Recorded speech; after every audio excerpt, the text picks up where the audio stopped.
तपाईँको हातमा कुनै बिचौलियाले दिएको 3 करोडको घडी मेरो हातमा हतकडी मलाई स्वीकार्य छ। अर्को कुरा संगठित अपराधको कुरा गरिएको रहेछ।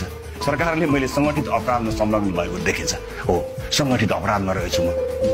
विदेशमा अलपत्र परेका चेलीहरूलाई बचाएर ल्याउने संगठित अपराधमा रहेको रहेछु म।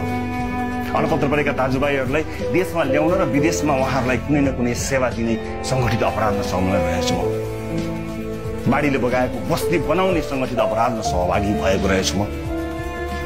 दुर्गममा अस्पताल बनाउने संगठित अपराधमा संलग्न भएको रहेछु म। दिनदिनै गरिब दिनदुखी जनताको रिपोर्टिङ गरी समाचार बनाई प्रस्तुत गर्ने त्यो सिङ्गो समय, त्यो 5-7 वर्षको समय म यिनै संगठित अपराधहरूमा लागेको थिएँ। यत्रो अपराध गर्ने मलाई संगठित अपराधमा हुन सके जति सजाय दिनुपर्छ। कानुन छैन भने कानुन सच्याएर पनि दिनुपर्छ। म तयार छु। मलाई विश्वास छ आम नागरिकहरूले न्याय दिनुहुनेछ।